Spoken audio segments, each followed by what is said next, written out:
ఉమ్మడి కుటుంబ వ్యవస్థ ఉన్నప్పుడు బిడ్డ పుడితే తల్లికి ఆ టైంలో స్ట్రెస్ ఉంటది. ఆ స్ట్రెస్‌ని కుటుంబంలో ఉన్న మిగతా వాళ్ళు తీర్చుకునేవాళ్ళు. మేనత్త ఎత్తుకుంటదా? మేనమామ ఎత్తుకుంటాడా?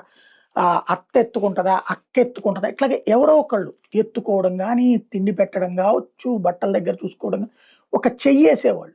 కానీ ఇది మా వ్యక్తిగత ప్రైవసీ కోల్పోతున్నాం అన్నటువంటి పేరుతో ఇంకొకటి ఆహ్, వ్యక్తి కుటుంబాలొచ్చేసి, ఈ వ్యక్తి కుటుంబాలలో వ్యక్తులుగా అవుతున్నారు.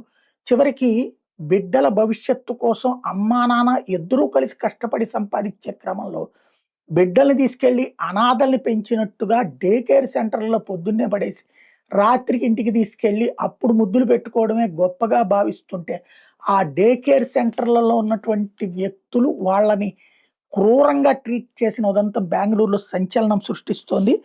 డే కేర్ సెంటర్ పిల్లల పాలిట నరకమైంది. బెంగుళూరులో కార్పొరేట్ సంస్థలోని డే కేర్ సంరక్షణలో ఉన్న పిల్లలను అక్కడ పనిచేస్తున్న సిబ్బంది దారుణంగా శిక్షించారు.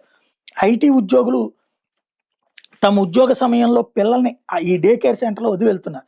అక్కడ పనిచేసే 5గురు సిబ్బంది పిల్లల అల్లరిని మానిపించడానికి పైశాచిక పద్ధతులు అనుసరించారు. చిన్న పిల్లలని మానవత్వం లేకుండా కర్కశంగా శిక్షించారు. పిల్లలు ఏడ్చినప్పుడు ఫ్రంట్ లోడింగ్ వాషింగ్ మెషిన్‌లోంచి తలుపు మూసేసి భయపెట్టారు. వెస్టర్న్ స్టైల్ టాయిలెట్ మీద కూర్చోబెట్టి హై ప్రెషర్ జెట్‌తో నోట్లో నీళ్లు కొట్టడం, చీకటి బాత్రూమ్‌లో బంధించడం లాంటివి చేశారు. ఫ్రెంచ్ బహుళజాతి సంస్థ క్యాప్‌జెమిని బెంగుళూరు క్యాంపస్‌లో నడుస్తున్న డే కేర్‌లో బయటకొచ్చినటువంటి వీడియోలు ఇప్పుడు తల్లిదండ్రులు తీవ్ర ఆగ్రహం రేకెత్తించాయి.